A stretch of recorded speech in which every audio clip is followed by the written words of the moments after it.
Elastic current में अभी देखो एक थ्योरेटिकल क्वेश्चन मेरे पास आया है, उदय चौरसिया भेजे हैं कि सर इलेक्ट्रोस्टैटिक शील्डिंग क्या होता है। एक बहुत ही सेंसिटिव इंस्ट्रूमेंट है, उसको हम लोग इलेक्ट्रिक फील्ड से प्रोटेक्ट करना चाहते हैं।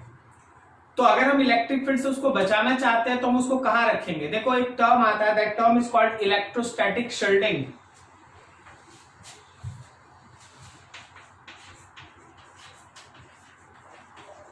Electrostatic shielding. अच्छा मान लो जैसे हमारे पास ये एक कंडक्टर है, उसका कुछ थिकनेस है, उसका कुछ थिकनेस है और अंदर में कैविटी है, आप क्या किए हैं, यहां एक ऐसा एनवायरनमेंट आप लिए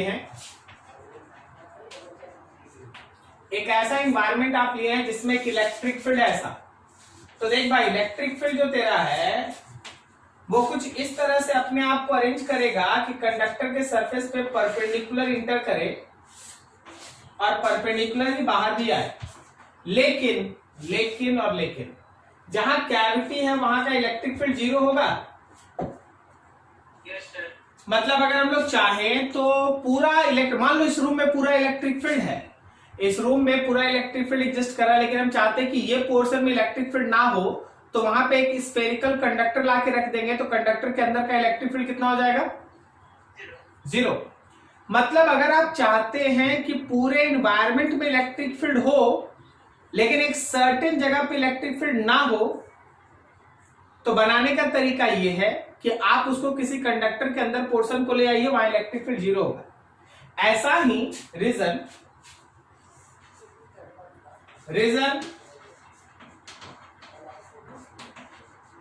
free from electric field is called electrostatic shielding।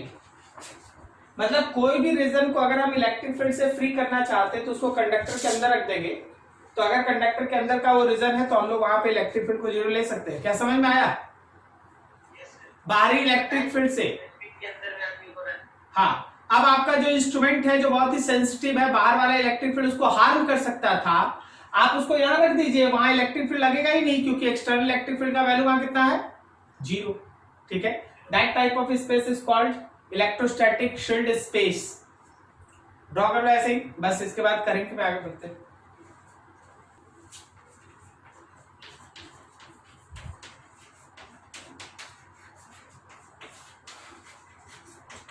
Concept of drift velocity, very important. drift velocity, जरा देखना, मेरे पास है कोई एक कंडक्टर और इसमें आप कोई भी एक्सटर्नल पोटेंशियल डिफरेंस अप्लाई नहीं किए हैं, no external potential difference is applied. अच्छा, मान लें जैसे इस कंडक्टर में कोई भी एक्सटर्नल इलेक्ट्रिक फील्ड या पोटेंशियल डिफरेंस अप्लाई नहीं है, तो कोई भी इलेक्ट्रॉन का अगर मोशन लेंगे ना तो उसका जिगजैग पाथ होगा, और उस जिगजैग पाथ का अगर हम बात करेंगे तो याद रखना कि वेलोसिटी एवरेज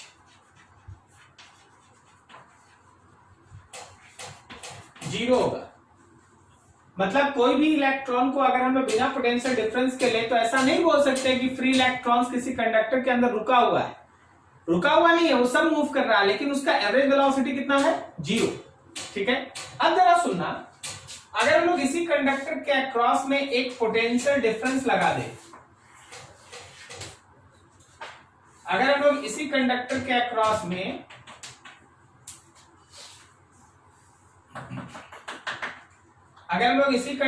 अक्रॉस में कोई एक एक्सटर्नल पोटेंशियल जोड़ दें, देखो ये नेगेटिव हो गया भाई, ये प्लस हो गया, तो जो इलेक्ट्रॉन आपको दिख रहा है वो चलेगा ऐसे ही जिगजैग करता हुआ लेकिन तुम ओवरऑल देखो तो this is shifted towards positive end of conductor. क्या सही जा रहे हैं?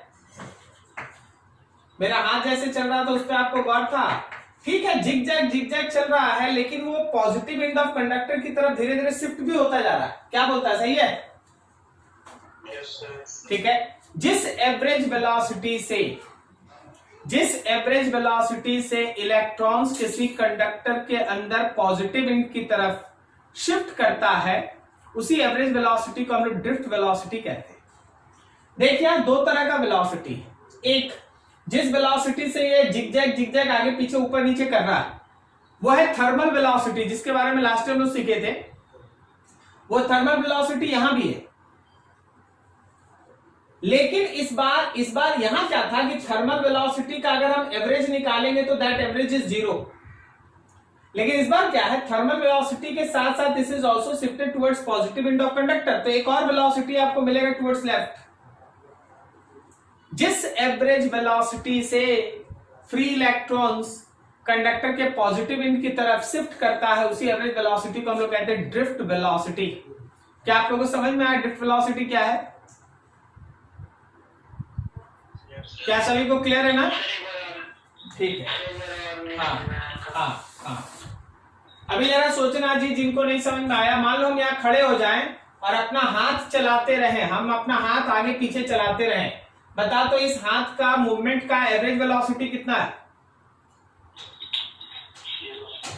0 है, क्योंकि इसका नेट डिस्प्लेसमेंट 0 है। अब देखना, हम यहां हैं और अपने हाथ को ऐसे चला रहे हैं और साथ में हम है ना थोड़ा आगे भी बढ़ रहे हैं, तो क्या तुम बोल सकता है कि जो मेरे हैंड का मूवमेंट है उसका एक एवरेज वेलोसिटी है टुवर्ड्स राइट? बस यही हो रहा है। जो सेकंड केस बताएं जहां मेरे हैंड के मूवमेंट का एक वेलोसिटी था राइट की तरफ, उसको कहते हैं ड्रिफ्ट वेलोसिटी। और अगर आप एक्सटर्नल पोटेंशियल अप्लाई नहीं करेंगे तो जैसे हम खड़े होकर हाथ को चला रहे थे तो उसका एवरेज कितना था? 0। वो यहां क्लियर हो रहा है? जब भी आप किसी कंडक्टर के एक एंड और दूसरे एंड के बीच पोटेंशियल डिफरेंस को अप्लाई करते हैं, जो भी फ्री इलेक्ट्रॉन से कंडक्टर के अंदर वो पॉजिटिव एंड की तरफ शिफ्ट करता है, धीरे धीरे शिफ्ट करता है, उसी एवरेज वेलोसिटी को हम लोग कहते हैं drift velocity. Is that clear हुआ सबका? Yes sir. That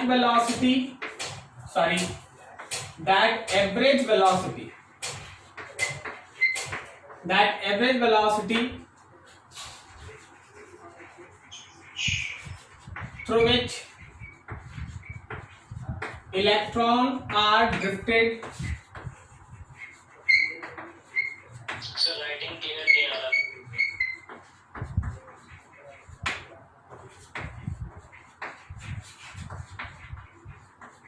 towards positive end of conductor is called drift velocity। जिस एवरेज वेलोसिटी से फ्री इलेक्ट्रॉन्स कंडक्टर के पॉजिटिव एंड की तरफ ड्रिफ्ट करता है उसी को हम लोग ड्रिफ्ट वेलोसिटी कहते हैं। क्या सबको दिखाई दे रहा है? सबको दिखाई दे रहा है?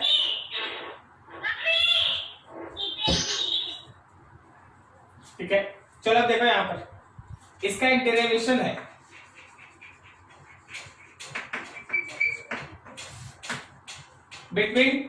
between two successive collision,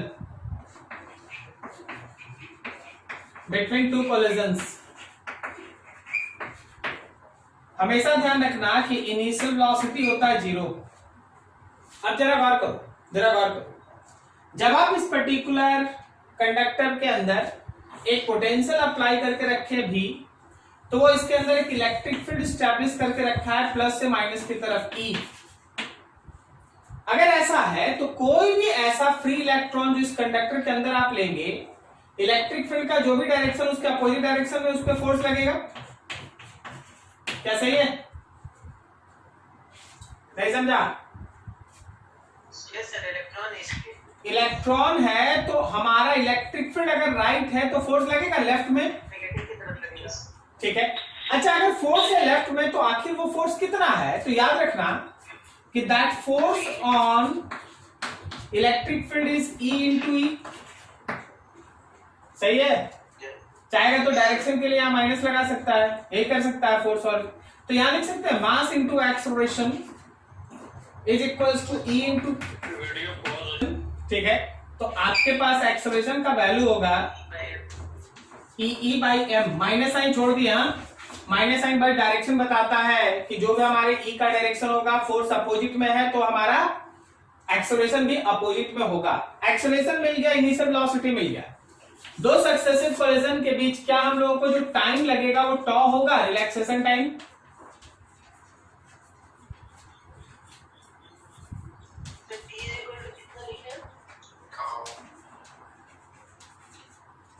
टॉ लिखे हैं, जो लास्ट रिलैक्सेशन टाइम पड़े ना वो। अब जो हमारा फाइनल वेलोसिटी होगा दैट इज एवरेज वेलोसिटी। तो आपके पास u है, a है, v है, t है, तो क्या हम लोग ऐसा लिख सकते हैं कि velocity is equals to u plus at। तो हमको चाहिए drift velocity is equals to 0 plus e tau by m। So your drift velocity will be equals to e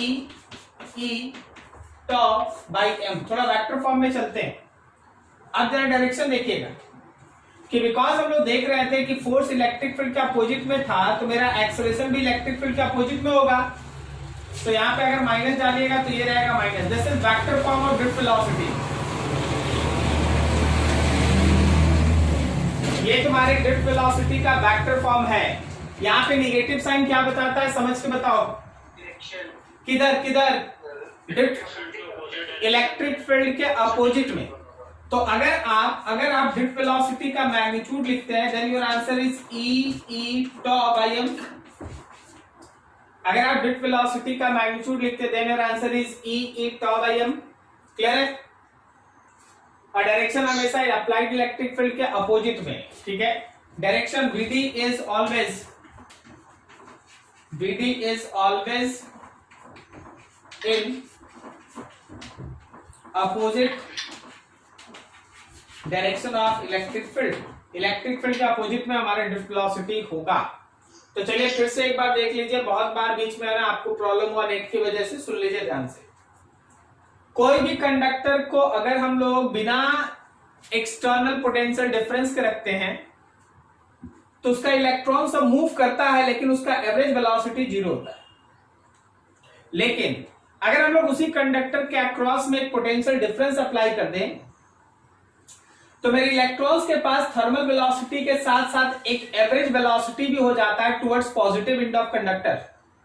फिर से सुनो, मेरे इलेक्ट्रॉन्स के पास थर्मल वेलोसिटी के साथ साथ एक एवरेज वेलोसिटी भी हो जाता है towards positive end of conductor and that average velocity is called drift velocity.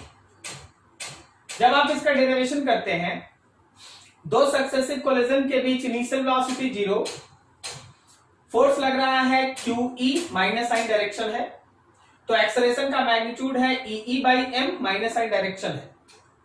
अब मान लो दो सक्सेसिव कोलिजन लिया तो समय लगेगा टॉ और फाइनल वेलोसिटी होगा ड्रिफ्ट वेलोसिटी। जब आप कैलकुलेशन किए you get an equation of drift velocity vector VD equals to EE tau by m and the magnitude is E tau by m. This is the basic concept and it is very very important. Drift velocity का जो derivation है वो काफी important है, ध्यान रखना। Drift velocity है, आगे ड्रिफ्ट वेलोसिटी और करंट का इक्वेशन है, और फिर आगे उसके बाद ओम्स लॉ का माइक्रोस्कोपिक फॉर्म है। इन तीन में से एक आएगा ही आएगा, ठीक है। तो आज के क्लास में मेनली आप इसी तरह का सेक्शन डिस्कस करने जा रहे हैं। So need to think about that. कहीं कोई डाउट किसी का? चलो नोट करो फटाफट, आगे बढ़ेंगे। देखिए हम लोग के पास इलेक्ट्रॉन, मोशन ऑफ इलेक्ट्रॉन दो तरह का, एक होता है थर्मल वेलोसिटी और एक है उसका drift velocity. Thermal velocity and drift velocity. ये थर्मल वेलोसिटी जो है वो इंक्रीजेस विथ टेम्परेचर, क्या सही है? ठीक है। लेकिन ड्रिफ्ट वेलोसिटी का फिर क्या है, जरा गौर करें। ड्रिफ्ट वेलोसिटी में यहां पे है हम लोगों का टॉ ऊपर है। अगर आप अगर आप टेम्परेचर को इंक्रीज करते हैं तो बताइए टॉ क्या होगा? डिक्रीज करेगा, लास्ट में पढ़ के गया।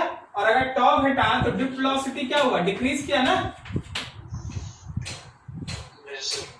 मतलब अगर हम लोग इलेक्ट्रॉन के मोशन को लें तो अगर आप टेम्परेचर को इंक्रीज करते हैं तो उसका थर्मल वेलोसिटी बढ़ता है, लेकिन उसी टेम्परेचर को बढ़ाने से उसका ड्रिफ्ट वेलोसिटी घटता है। ड्रिफ्ट वेलोसिटी जो है इन ऑर्डर ऑफ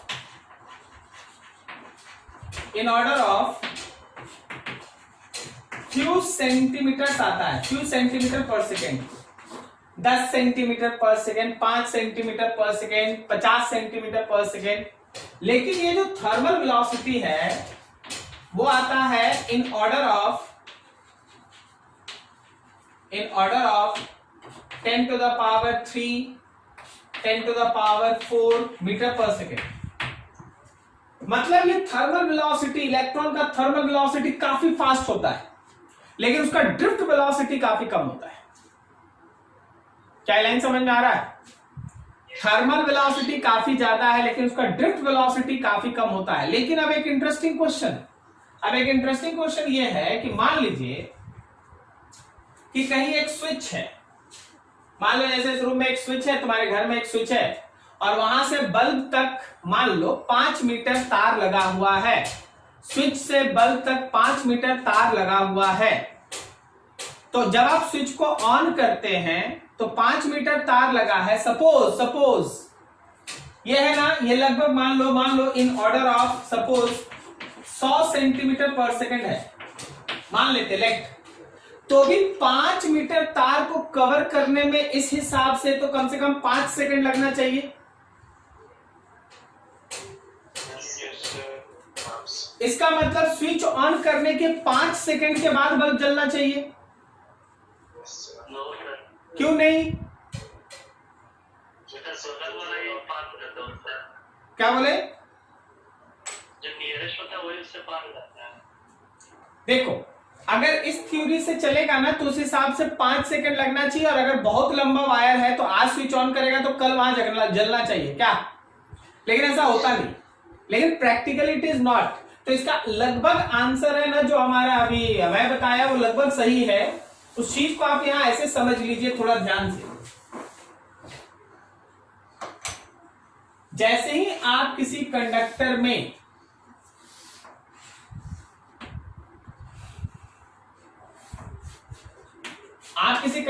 बैटरी लगा के रखे हैं, ठीक है,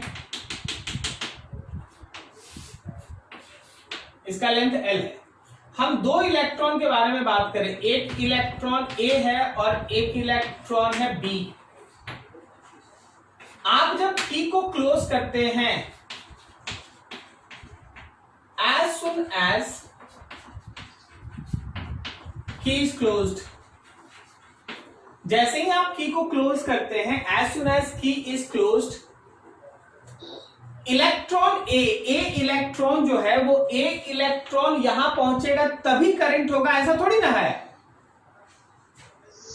आप जैसे ही की को क्लोज करते हैं, electric field established with speed of light, electric field speed of light से है ना इसके अंदर स्टैब्लिश हो जाता है। बहुत ध्यान से समझना, ऐसा तुरंत एक इलेक्ट्रिक फील्ड स्टैब्लिश हो जाता है जैसे ही आप की को क्लोज करते हैं। इसका मतलब ये है, so all electrons are shifted towards positive end. सारा का सारा इलेक्ट्रॉन, सब इलेक्ट्रॉन इधर खिसक जाता है, सब इलेक्ट्रॉन इधर खिसक जाता है, which makes current, जो करंट बनाता है, which makes current। क्लियर हुआ? तो जब भी हम लोग की को क्लोज करते हैं, स्विच देते हैं, तुरंत पूरे कंडक्टर में स्पीड ऑफ लाइट से इलेक्ट्रिक फील्ड स्टैब्लिश हो जाता है, और कंडक्टर का जितना भी इलेक्ट्रॉन है वो सब एक ही झटके में स्टार्ट करता है मूव करना towards positive end of conductor, झटका से। So as soon as key is closed, there is establishment of current. So bulb will start glowing. तुरंत है ना बल्ब जलता है. बात समझ में आया क्या? नहीं समझा? बोलो समझा या नहीं समझा? ठीक है, फिर से हम बोल देते हैं. जैसे ही आप स्विच क्लोज करते हैं, पूरे वायर के अंदर है स्पीड ऑफ लाइट से एक इलेक्ट्रिक फील्ड स्टैब्लिश हो जाता है और पूरे कंडक्टर का वायर एक झटके के साथ मोशन करना स्टार्ट करता है. तो हर क्रॉस सेक्शन से चार्ज पास होता है. इस वजह से there is current as soon as switch is closed. जैसे ही आप स्विच क्लोज करते हैं, तुरंत करंट स्टैब्लिश हो जाता है. क्या आप समझ में आया? हाँ, पूरे कंडक्टर का इलेक्ट्रॉन एक झटके के साथ है मूव करना स्टार्ट करता है. अब देखो एक चीज, अगर हम तुमसे ये बोल दें कि time taken by electron to cover length of conductor, बोलो कैसे निकलेगा? पूरे कंडक्टर के लेंथ को कवर करने में आखिर इलेक्ट्रॉन को कितना समय लगेगा? मतलब यह है कि जो इलेक्ट्रॉन ए है उसको यहां तक पहुंचने में कितना समय लगेगा?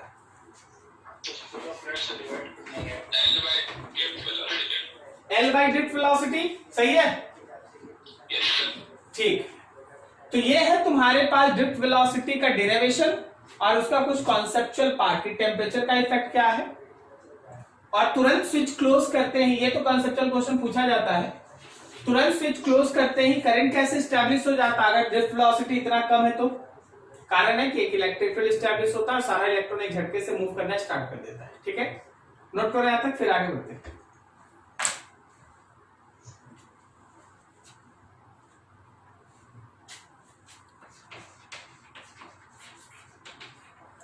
Relationship between current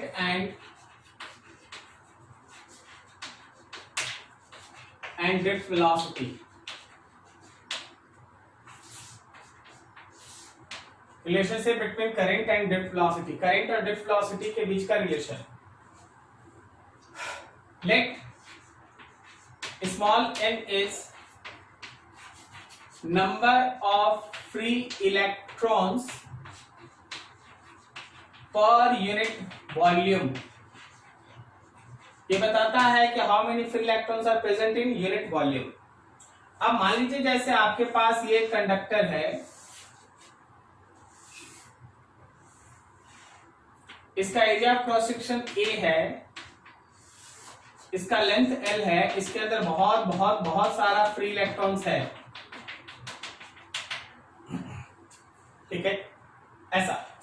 और आप इसको जोड़ दिए हैं किसी एक बैटरी से. इस बैटरी की वजह से इसके अंदर स्टैब्लिश हो गया एक इलेक्ट्रिक फील्ड, और जैसे ही इसके अंदर स्टैब्लिश हुआ इलेक्ट्रिक फील्ड, सारा का सारा electrons positive end of conductor की तरफ मूव करना स्टार्ट कर दिया. सारा का सारा electrons positive end of conductor की तरफ ड्रिफ्ट करना स्टार्ट कर दिया. सही है? क्या आपको ये पूरा कहानी समझ में आया? ठीक है. अब जरा सोच के बताना कि इस कंडक्टर में टोटल फ्री इलेक्ट्रॉन्स कितना है?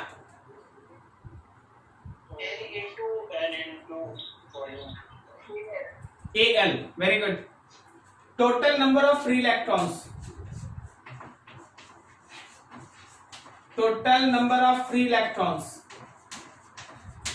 क्या वो नंबर डेंसिटी इनटू वॉल्यूम है? ठीक है. अब जरा सोच के बताओ कि इसके अंदर टोटल चार्ज कितना है? Q total. तो क्या लिख दें? NaL इंटू इलेक्ट्रॉन का चार्ज. अब ये सोचना कि ये पूरा चार्ज कंडक्टर को पार कितने समय में कर रहा है. अगर ये लास्ट इलेक्ट्रॉन यहां से निकल गया तो इसके आगे वाला तो सब निकल ही गया होगा ना? Yes sir. नहीं समझा सब कोई?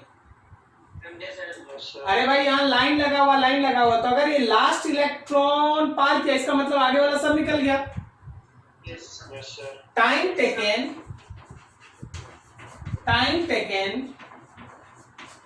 To cross total charge through conductor, total charge through conductor, ठीक है। तो याद रखना कि that time is equals to length by drift velocity. अभी हम लोग थोड़ी देर पहले ही पढ़ेगी, लास्ट इलेक्ट्रॉन को निकलने में समय लगेगा L बाई वी डी, ठीक है। देख ये टाइम हो गया, ये चार्ज हो गया, सो करंट तो यही होता है, ये Q by T. So current I is equals to NEAL by time है नीचे, L बाई वी डी, तो LL cancel, then current will be equals to NEA BD, या फिर आप याद रखो कि drift velocity is equals to I by NEA। This is very very important relation between current and drift velocity. This is very very important relation between current and drift velocity. Vd is equals to I by NEA।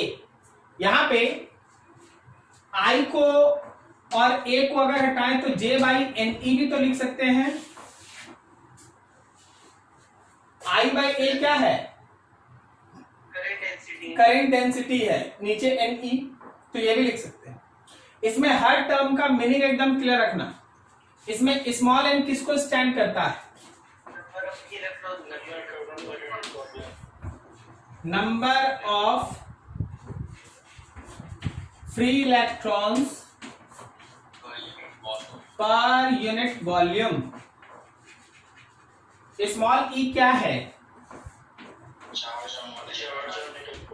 Electronic charge, electronic charge 1.6 into 10 to the power minus 19 coulomb, और A is area of cross section, A equals to area of cross section। बाकी आप समय पे अपना use करते रहिए, जैसा data रहता है उस हिसाब से कभी कभी बदलना भी पड़ता है। हो सकता है n ना दिया हो तो आपको कोई डाटा दिया रहेगा, वहां से स्मॉल n पहले निकालना पड़ेगा, बाद में आप इक्वेशंस को यूज करेंगे। क्लियर है? ठीक है, this is second important relation. Note किया जाए बढ़िया से, कहीं डाउट है पूछ लो, फिर आगे बढ़ते हैं।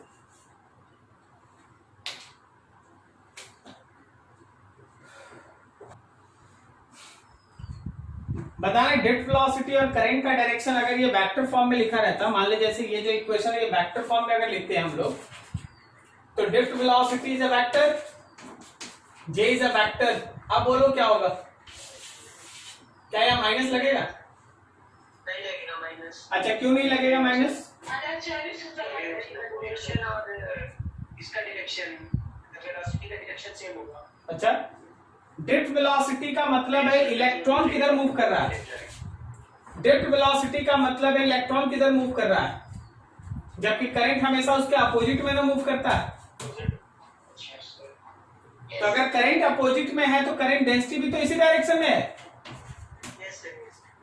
सो there negative sign is used in vector form. Minus का मतलब हो गया कि जो हमारे ड्रिफ्ट वेलोसिटी है वो एक्चुअली एंटी पैरेलल है जे वेक्टर के साथ। एंटी पैरेलल जे का जो डायरेक्शन है, जे का डायरेक्शन किसका डायरेक्शन? करंट का डायरेक्शन। जे का डायरेक्शन मतलब किसका डायरेक्शन? करंट का डायरेक्शन। और ड्रिफ्ट वेलोसिटी मतलब किसका डायरेक्शन? जिस डायरेक्शन में इलेक्ट्रॉन जा रहा है, तो इलेक्ट्रॉन हमेशा करंट के अपोजिट में ही जाएगा। क्या? Yes sir. यस। समझाने के बाद यस, उसके पहले चलो ठीक है, आगे बढ़ेंगे। समझ में आ गया ना यहां तक? Yes sir.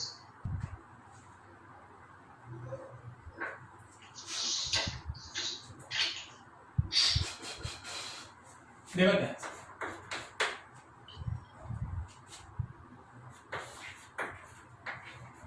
derivation of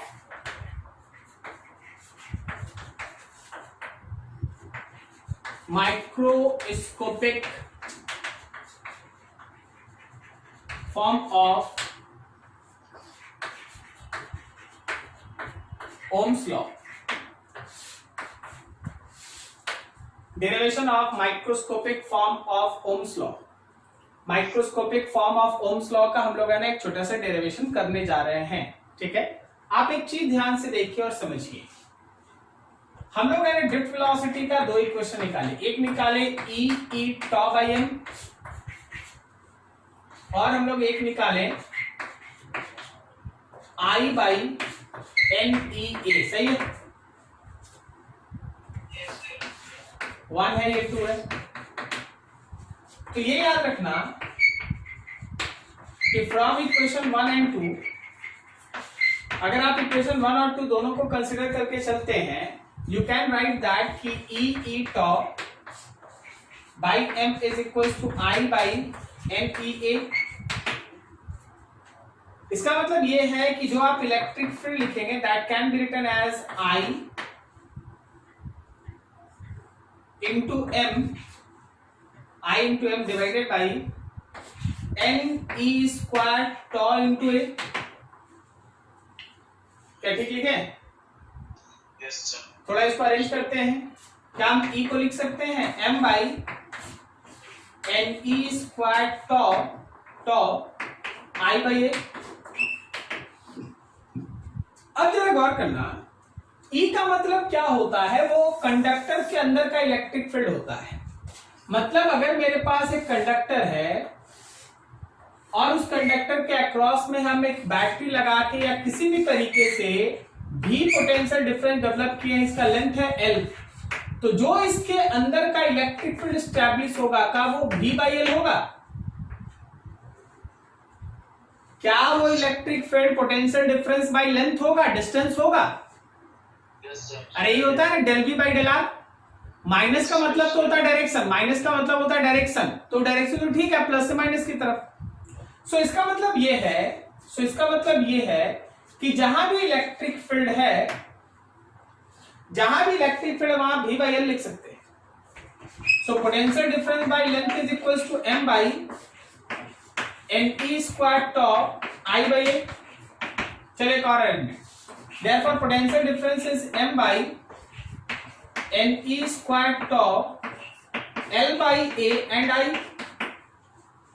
ये रहा पोटेंशियल डिफरेंस का equation. Now compare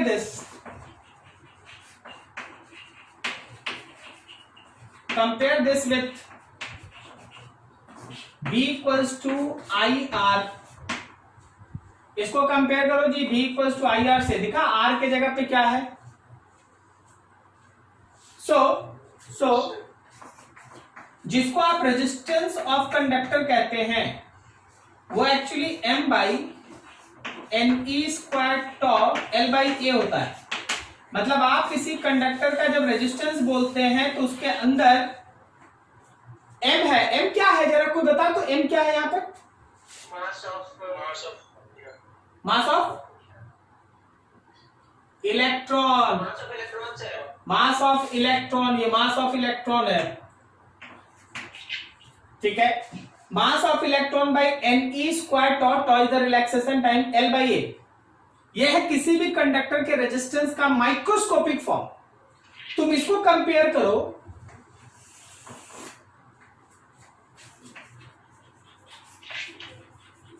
comparing this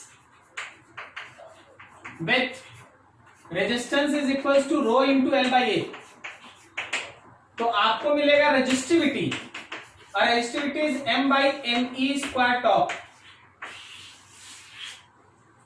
अब देखिए, आप जो बचपन वाला लोअर क्लास में पढ़ाई कर रहे थे उस समय एक तो चीज बोला जाता था कि कोई भी कंडक्टर का जो रेजिस्टेंस है वो डिपेंड करता है मटेरियल पे और डिपेंड करता है डायमेंशन पे। सही है?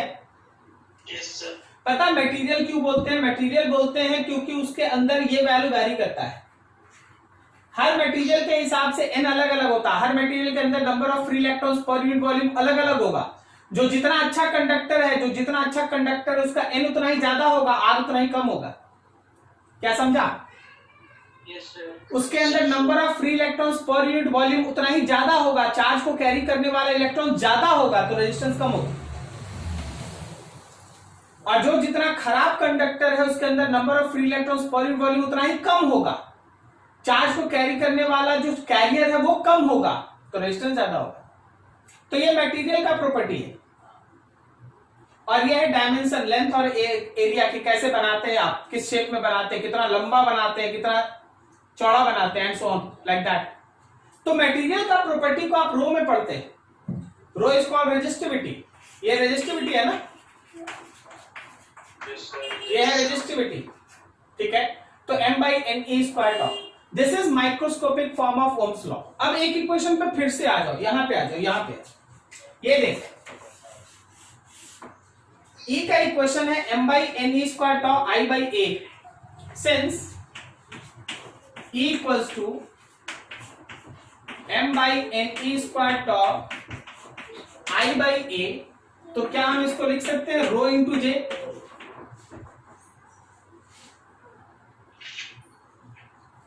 बोलो बोलो। Yes sir. आप इसको रो इंटू जे लिख सकते हैं। आप अगर चाहेंगे तो रो को 1 बाई सिग्मा लिख दें एंड जे, तो आपको जो मिल गया सिग्मा इंटू ए। अच्छा सिग्मा क्या है, रो क्या है, तो रेजिस्टिविटी, रो है रेजिस्टिविटी, तो सिग्मा क्या है, कंडक्टिविटी, कंडक्टिविटी, रेजिस्टिविटी का रेसिप्रोकल कंडक्टिविटी, ठीक है। Sigma is conductivity, this is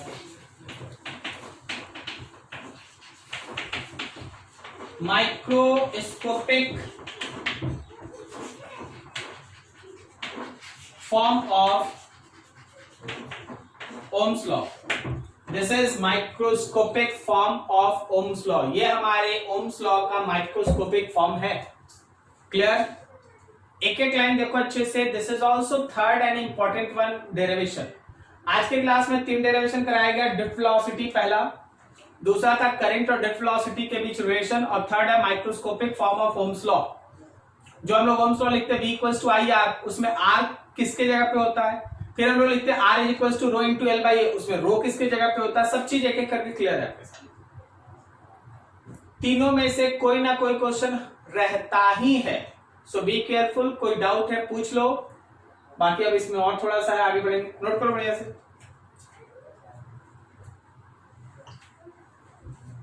चलो जी, जो पहले से आप पढ़ के रखे थे उसके बेसिस पे हमको बताइए, टेम्परेचर बढ़ाने से रेजिस्टेंस पे क्या इफेक्ट पड़ता है। टेम्परेचर बढ़ाने से कंडक्टर के रेजिस्टेंस पे क्या इफेक्ट पड़ता है। बढ़ता है कि घटता है। बढ़ता है, ठीक है ना, बढ़ता है। अब देखो टेम्परेचर का इफेक्ट रेजिस्टेंस के ऊपर। आज हम थ्योरेटिकल चीज बता दें क्या।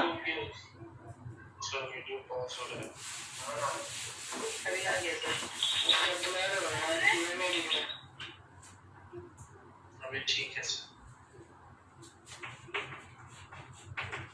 Effect of temperature on resistance. देखो रेजिस्टेंस का इक्वेशन है m by N E square tau L by A. अगर आप टेम्परेचर को इंक्रीज करते हैं तो टॉ डिक्रीज करता है, सही है। Yes sir. और टॉ घटेगा तो रेजिस्टेंस क्या होगा, बढ़ेगा। बढ़ेगा। सो टेम्परेचर के इंक्रीज के साथ रेजिस्टेंस इंक्रीजेस। सिमिलरली